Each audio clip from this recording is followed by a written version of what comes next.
ప్రాణాయ స్వాహ అపానాయ స్వాహ అని 5 మాటలు చూపించాడు. భావనలో ఎలా ఉండాలి? అది నివేదన అన్న మాటకు అర్థం. నైవేద్యము నివేదనము. నివేదనము అంటే కలెక్టర్ గారికి నివేదించామండి అంటారు. నివేదన అంటే చెప్పుకొనుట. ఏమిటి చూస్తున్నావు, ఏమిటి ఆయనకి చెప్పుకుంటున్నావు అంటే గబగబా తినకండి ఈశ్వర. భర్త గబగబా తినేస్తున్నాడు అనుకోండి, భార్య ఏమంటుంది? అలా గబగబా తినకండి, వెక్కిళ్ళు వస్తాయి, మెల్లిగా తినండి. ఎందుకంత తొందరగా తింటారు? మెల్లిగా తినండి, కాసిన మంచినీళ్ళు తాగండి మధ్యలో అంటుందా? అందా? ప్రేమ ఉన్న భార్య భర్తతో ఆ మాట అంటున్నప్పుడు మీరు భగవంతుడితో అనొద్దు, తొందరగా తినకండి ఈశ్వర, మెల్లిగా తినండి. మధ్యే మధ్యే పానీయం సమర్పయామి, మధ్య మధ్యలో కాసి నీళ్లు తాగండి. తీసుకున్నారా అంటే ఆయన మధ్యలో నీళ్లు తాగాడంటే ఇంకా తింటాడా? తింటాడు. అసలు ఆ అవకాశం నువ్వు ఇచ్చావా? వెంటనే హస్తవృక్షాలయం పాలవృక్షాలయం దాచమని అయిపోయిందంటే నైవేద్యం. ఇంకా ఆయన ఏం తింటాడే? అదో తంతు. మధ్యే మధ్యే పానీయం సమర్పయామి అని నీళ్లు విడిచిపెట్టాక ఆయన మళ్ళీ తింటున్నాడు. కాస్త కళ్ళు మూసుకుని ఆ పదార్థాన్ని నోట్లో వేసుకుని సంతోషించాడని భావించాలి.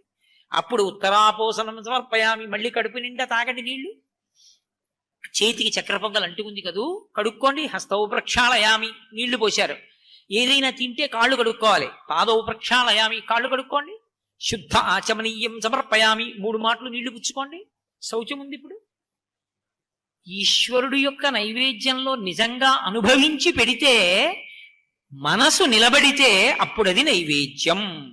ఈశ్వరుడు చూసి మనకి ఇచ్చాడు కాబట్టి అది ప్రసాదం.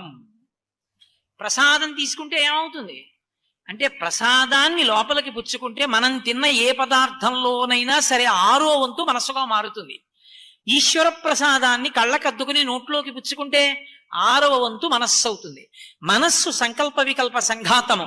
అప్పటి వరకు ఏదో సమస్య ఉంది, పరిష్కారం దొరకట్లేదు. భగవత్ ప్రసాదాన్ని నోట్లో వేసుకున్నాడు, 6వ వంతు మనసు అయింది. ఇప్పుడు అరే నేను ఇంత తిరుగుతున్నాను ఎందుకురా? అక్కర్లేదు, మన పక్కింట్లో ఆయన అడిగితే అయిపోతుంది కదా. పక్కింటి ఆయన అడిగాడు, ఏమండి మీ అమ్మాయిని మా కోడలు చేసుకుంటాం అన్నాడు. అయ్యా మీరు అడగలేదని బాగున్నదని ఊరుకున్నానండి, ఎప్పటి నుంచో నాకు కోరుకుంది మీ అబ్బాయికి ఇద్దామని, తప్పకుండా చేసుకుందాం అన్నాడు. ఇప్పటిదాకా కోడల కోసం ఊళ్ళన్నీ తిరిగి వచ్చాడు, పక్కనే ఉంది కోడలు.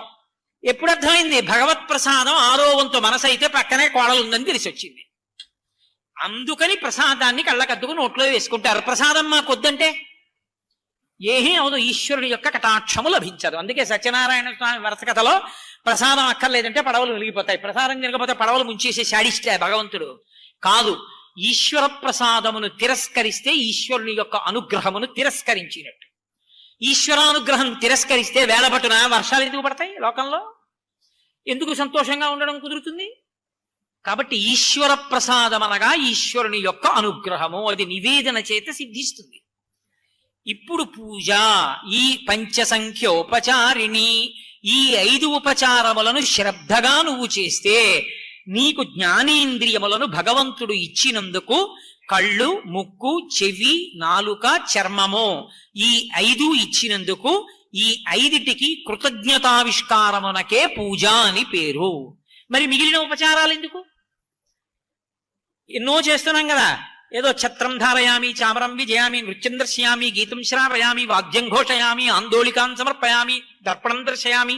ఇవన్నీ ఎందుకు ఉపచారాలు? అంటే నీకు 5 ఆయన ఇచ్చింది? కారిచ్చాడా? కారుకు కావలసిన ఇనుము భూమిలోంచి ఇచ్చాడా? కారు వెళ్ళడానికి పెట్రోల్ ఇచ్చాడా? ఎండలో విడుతుంటే దాంట్లో ఏసీ ఇచ్చాడా? అందులో కూడా నేనేదో చూడాలంటే టీవీ ఇచ్చాడా?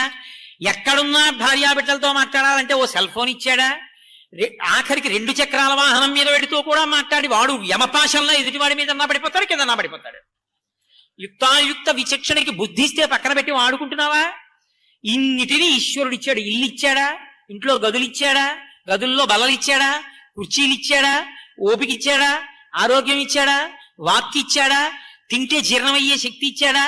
తెల్లవారేటప్పటికి మిగిలిన పిప్పి బయటికి వెళ్ళడానికి సంవరణీకంఠనములు సడలిపోయేటట్టు చేస్తున్నాడా? మరి వీటికన్నిటికీ ప్రత్యుపకారం ఇదిగో ఈ ఉపచారాలని.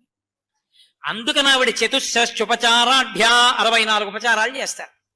నీకు సంతోషం ఉంటే ఆయన చేసిన మేలు తలుచుకుంటే ఎన్ని ఉపచారములైనా చేసి కృతజ్ఞతను ఆవిష్కరిస్తారు. అందుకే పూజ అంటే పరవశ స్థితి. పరమ పరవశంతో భగవంతుడు చేసినటువంటి ఉపకారములను స్మరించి ఆయనకి కృతజ్ఞతను ఆవిష్కరించుట. అంతేకాని దీపం ఇటు తిప్పనా అండి, దీపం అటు తిప్పనా అండి, అగరవత్తులు 2 వెలిగించాలా అండి, 1 వెలిగించాలా అండి, ఏది చేసినా ముందసలు లోపలి భావన తెలుసుకో. అది తెలుసుకోనంతసేపు తంతు, తెలుసుకుంటే పూజ. ఈ పూజ ఏమవుతుంది, ఒక స్థాయికి వెళ్ళేటప్పటికే మానసికం అయిపోతుంది. అది పై స్థాయి అంటారు. అంటే